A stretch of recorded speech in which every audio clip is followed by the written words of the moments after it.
समीर दीक्षित। सबसे पहले देखते हैं 5 बजे की 5 बड़ी खबरें और शुरुआत हॉस्पिटल फीस पर सुप्रीम कोर्ट के सख्त रवैये से।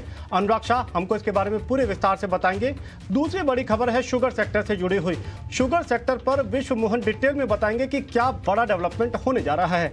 और तीसरी बड़ी खबर वोडाफोन आइडिया पर। वोडाफोन आइडिया पर इस वक्त दबाव नजर आ रहा है, लेकिन इसके पीछे वजह क्या है, अभिषेक सत्यवर्तन इसकी हर जानकारी हम तक पहुंचाएंगे। और बाजार की बड़ी बातों को लेकर के डिम्पी कालरा हमारे साथ जुड़ेंगे एक साथ। और आपको यह भी बता दें कि स्पाइसजेट को लेकर के आज एक अहम डेवलपमेंट है, उसकी भी जानकारी मैं आपको दूंगा।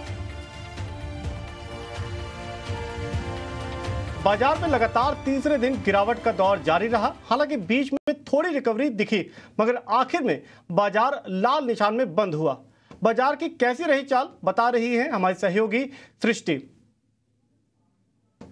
आज भारी गिरावट का शिकार होते हुए दिखे बाजार, जहां पे दोनों ही इंडेक्स की बात करें तो 1% से ज़्यादा की गिरावट देखने को मिली, पर उससे ज़्यादा गिरावट का शिकार जो स्मॉल और मिड कैप का खेमा है वहां पे हमें आती हुई दिखी। क्योंकि अगर हम एनएससी की बात करें तो वहां पे 2000 से ज़्यादा शेयर्स हैं जहाँ पे हमने गिरावट आते हुए देखी, और इसके सामने मात्र 350 स्टॉक्स थे एनएससी में जो कि अपने आप को होल्ड करने में कायम थे। कई सारे स्टॉक्स पे खबर भी आई है, पर पहले आपको बेंचमार्क इंडिसेस पे बता देते हैं। तो एक अहम सपोर्ट 22,000 का निफ्टी 50 ने आज तोड़ते हुए देखा, जहां पे हमने जो क्लोजिंग दी है वो 21,950 के पास है। वहीं निफ्टी बैंक की बात करें तो कोई भी दिग्गज बैंक से सहारा नहीं आ रहा था। HDFC bank, Kotak bank, SBI, इन सभी में गिरावट देखने को मिली और 600 अंकों से ज़्यादा की गिरावट हमने निफ्टी बैंक में देखी।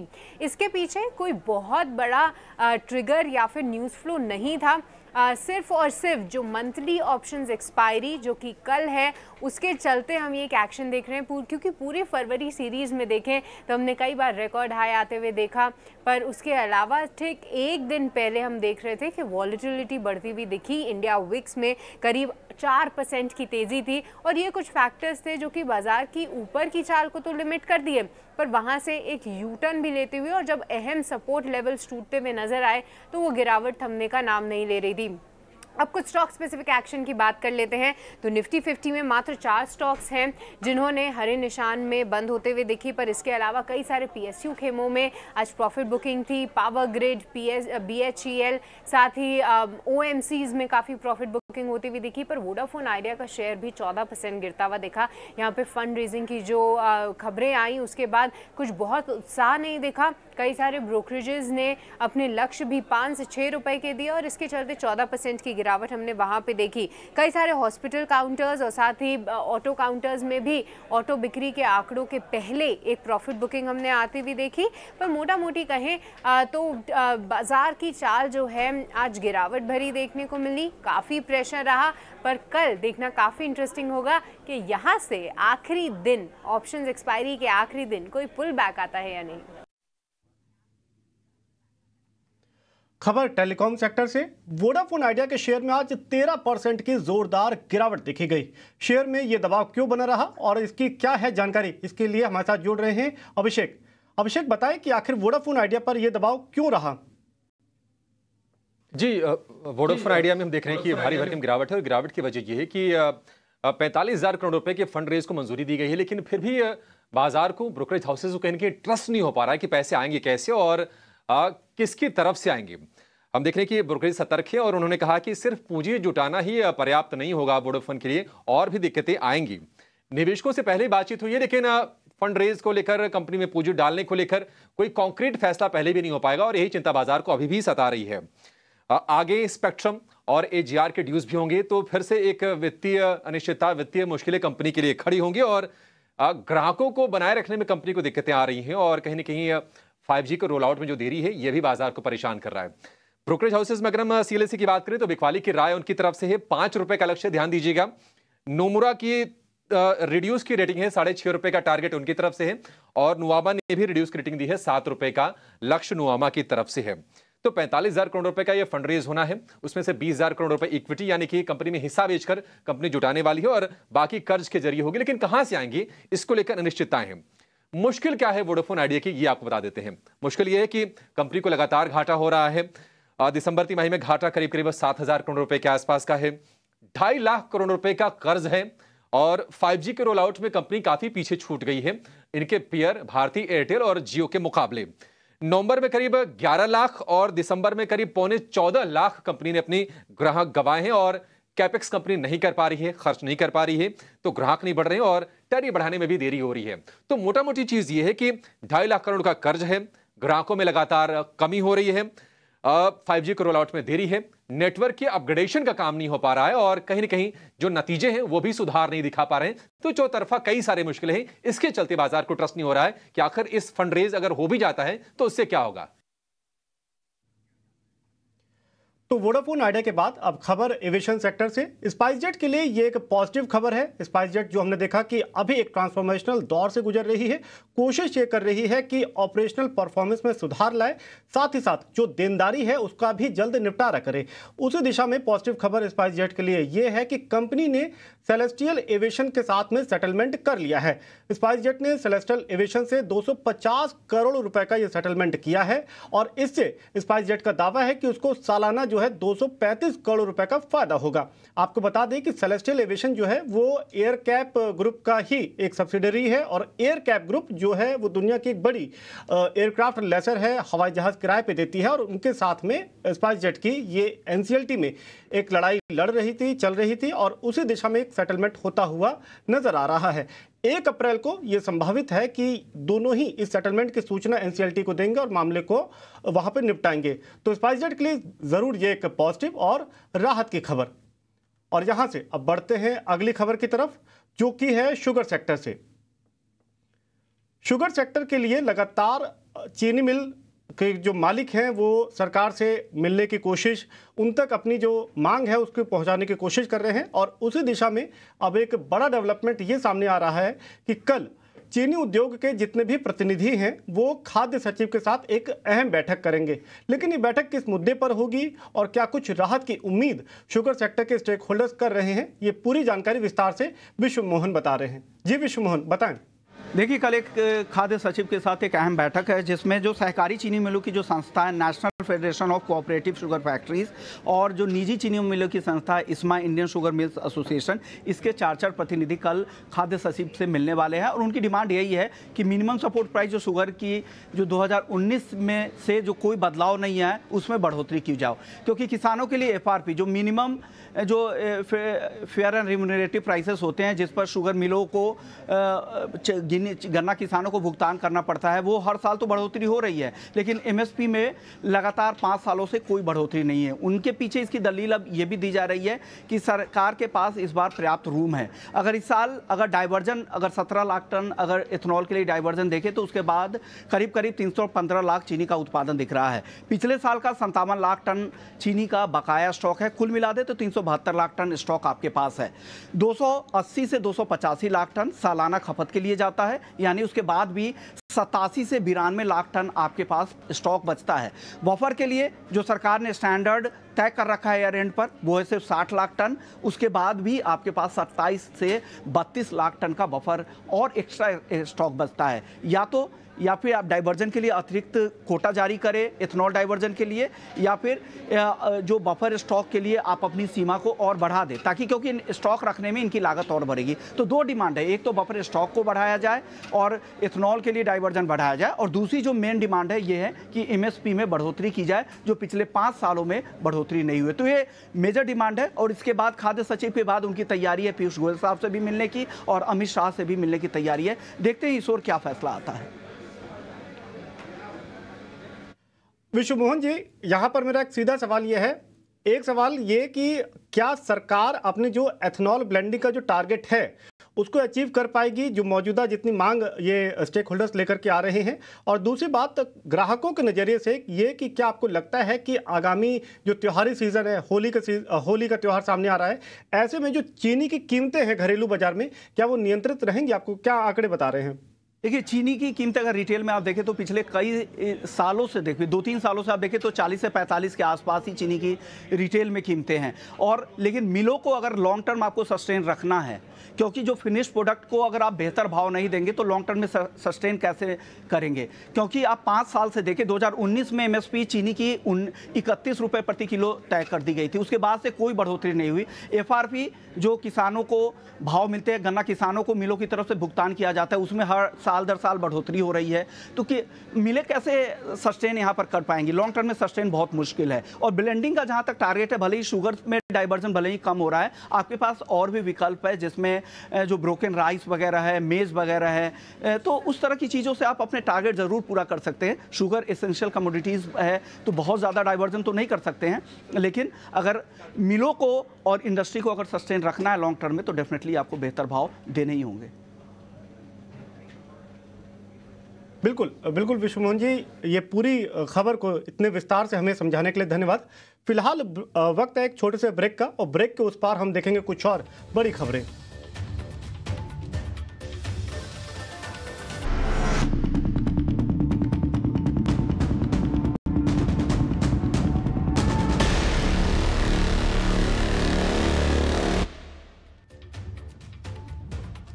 ब्रेक के बाद एक बार फिर आप सभी का स्वागत है। बड़ा सवाल, देश एक लेकिन अस्पतालों के रेट अनेक क्यों? प्राइवेट अस्पतालों की ओर से वसूली की जाने वाली फीस में ये मनमानी क्यों है?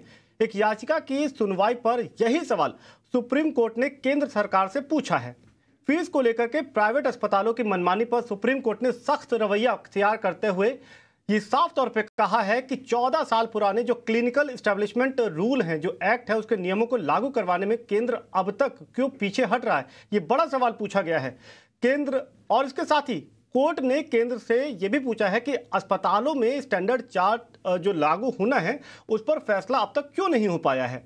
यही नहीं, कोर्ट ने यह भी साफ तौर पे कहा है कि अगर केंद्र सरकार ऐसा कर पाने में नाकाम रहती है तो वो क्यों ना सीजीएचएस के जो सरकारी रेट हैं वो लागू कर दे। यानी कि सीजीएचएस के जो सरकारी रेट है, जो कम रेट है, उसको लागू करने की बात यहां पर कोर्ट ने कही है।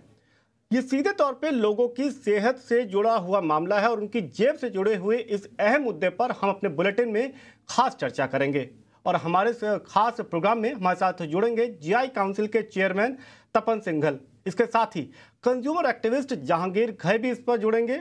लेकिन चर्चा को आगे बढ़ाने से पहले हम अपने सहयोगी अनुराग शाह के पास जाएंगे और उनसे पूरा विस्तार से समझेंगे कि सुप्रीम कोर्ट ने आखिर सुनवाई के दौरान क्या कुछ बड़ी बातें कहीं, क्या दिशा निर्देश दिए और इस खबर का और क्या कुछ पहलू हो सकता है। अनुराग, सबसे पहले हमें बताएं कि सीधे तौर पे तो ये लग रहा है कि सुप्रीम कोर्ट बिल्कुल जो कंज्यूमर का हित है उसके बारे में बात कर रही है। ये एक अच्छा यहाँ पर डिसीजन हो सकता है आने वाले वक्त में सामने आए। लेकिन फिलहाल बताइएगा कि पूरी सुनवाई में क्या कुछ बड़ी बातें रहीं और सुप्रीम कोर्ट ने किन बातों को हाईलाइट किया है। देखिए, याचिका की सुनवाई के दौरान सुप्रीम कोर्ट ने केंद्र सरकार को कहा है कि स्टैंडर्ड जो ट्रीटमेंट रेट है उनको तय किया जाए और 1 महीने के अंदर राज्यों के साथ बातचीत कर उसको तय किया जाए। अगर केंद्र सरकार वो नहीं करती है तो सीजीएचएस की जो रेट हैं उसको भी लागू करने पर विचार किया जा सकता है। तो जो बेंच थी जस्टिस गवई की और संदीप मेहता की, उनके द्वारा ये ऑब्जर्वेशन दिया गया है और पीआईएल में ये बात कही गई थी कि एक इलाज है वो अगर गवर्नमेंट हॉस्पिटल में कराया जाता है और वही इलाज अगर प्राइवेट हॉस्पिटल में किया जाता है तो उसकी जो दरों में 5-6 गुना तक का अंतर है। और जो राइट टू हेल्थ केयर, एक अच्छा स्वास्थ्य का अधिकार, जो एक फंडामेंटल राइट है, और वहाँ पर इतनी ज़्यादा डिस्क्रिपेंसी है, इतना ज़्यादा विरोधाभास है ट्रीटमेंट की दरों में, तो इसी को लेकर सुप्रीम कोर्ट ने अपना ऑब्जर्वेशन दिया है और केंद्र सरकार को दरें, स्टैंडर्ड दरें फिक्स करने की बात कही है और 1 महीने के अंदर ये निर्देश दिया है यूनियन हेल्थ सेक्रेटरी को। जबकि सरकार की तरफ से दलील थी कि राज्यों को इसे लागू करना चाहिए, लेकिन सुप्रीम कोर्ट ने साफ साफ कहा है कि अगले 1 महीने के अंदर राज्यों के साथ बैठकर स्टैंडर्ड ट्रीटमेंट दरों को तय किया जाए और उसके बाद अगर ये कोई सरकार की तरफ से कदम नहीं उठाया जाता है तो विचार किया जा सकता है सुप्रीम कोर्ट के द्वारा सीजीएचएस की दरों का।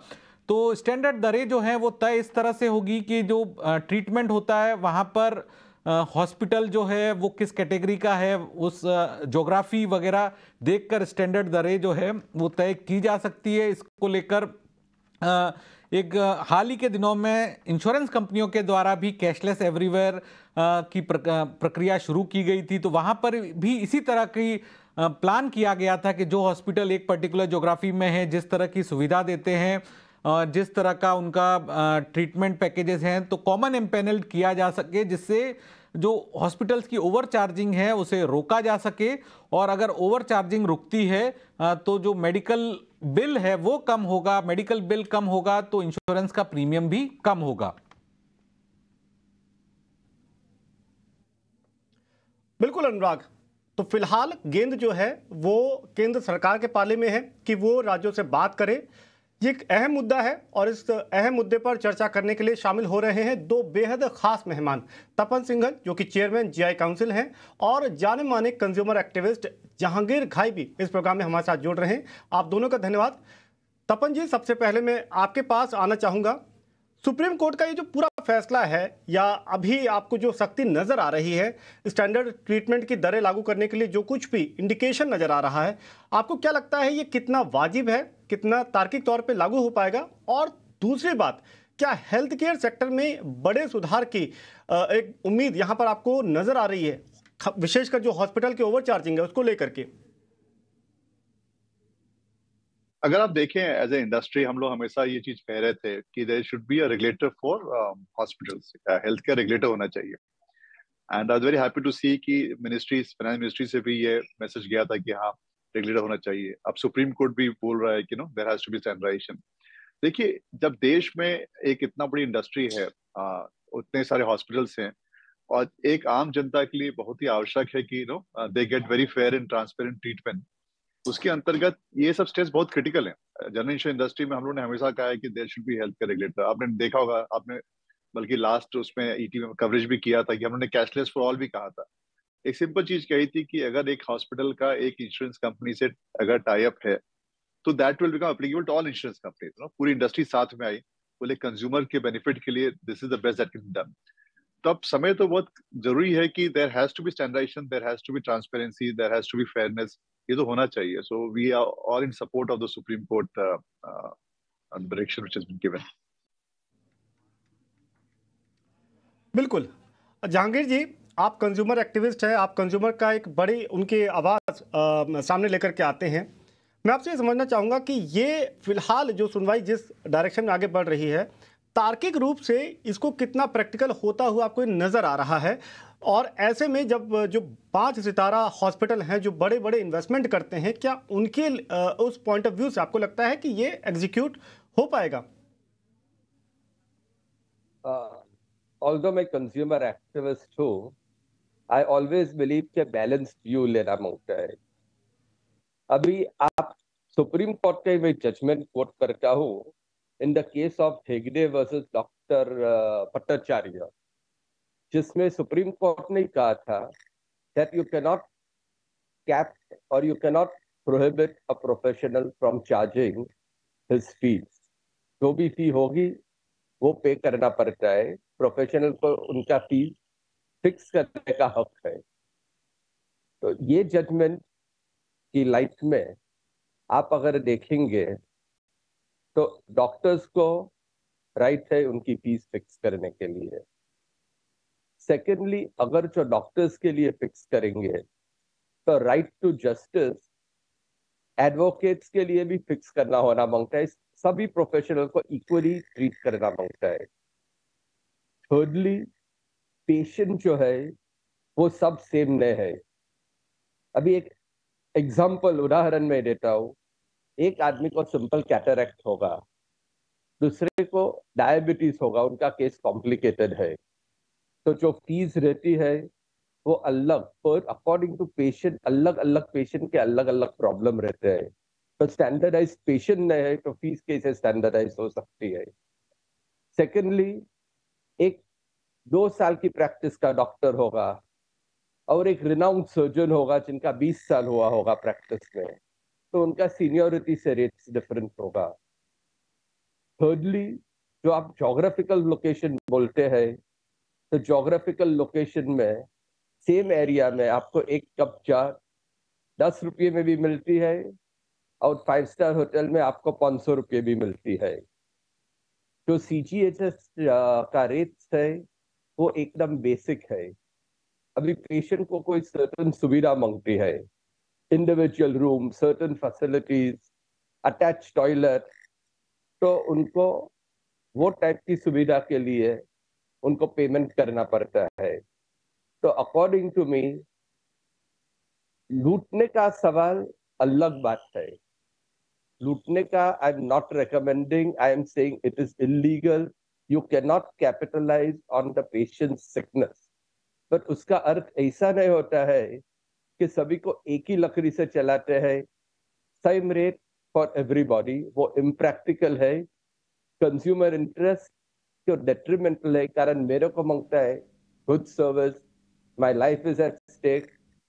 अगर आप बोलेंगे कि अंबानी को सीजीएचएस हॉस्पिटल में भेजिए तो वो जाएंगे?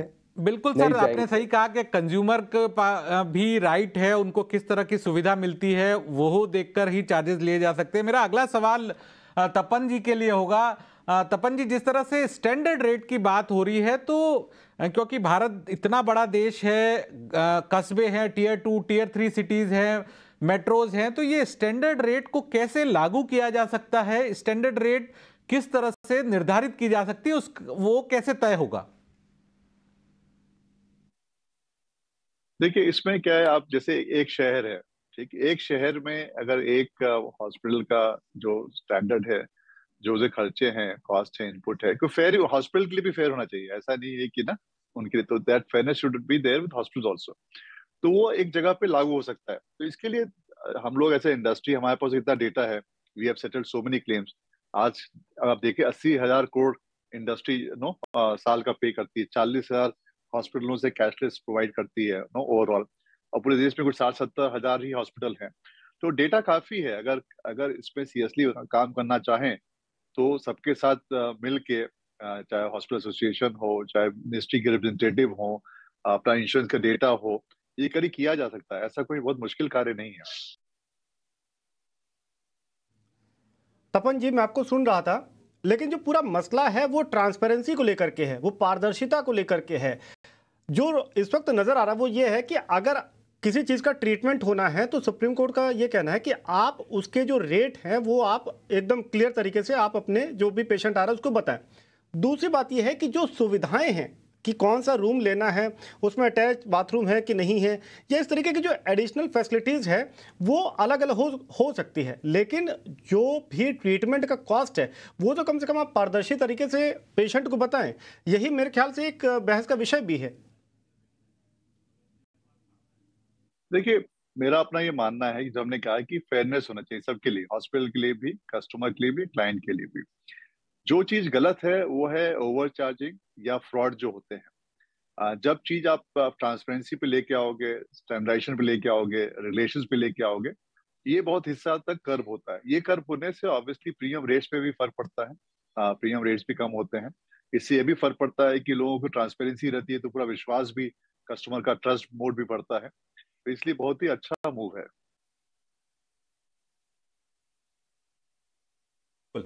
जाहिर तौर पे एक अहम मुद्दा जिसमें सुप्रीम कोर्ट इस वक्त काफ़ी सख्त नज़र आ रहा है, और कोशिश यही कि कम से कम जो ट्रीटमेंट मरीजों को मिल रहा है वो पारदर्शी तरीके से उनको पता हो कि किसी भी ट्रीटमेंट के लिए उनको कितना पैसा देना है, और कम से कम अस्पतालों पर भी ये जिम्मेदारी रहे कि वो जो फैसिलिटी मुहैया करा रहे हैं, जो सुविधा मुहैया करा रहे हैं, वो भी उसके रेट जो हैं वो पेशेंट को कम से कम पहले से पता रहे। इस पर फिलहाल केंद्र के पाले पे गेंद है, उनको अभी स्टेट के साथ में डिस्कशन करना है, और देखते हैं कि आगे क्या कुछ डेवलपमेंट निकल के सामने आता है। इस बुलेटिन में फिलहाल इतना ही। बने रहिए ET Now स्वदेश के साथ।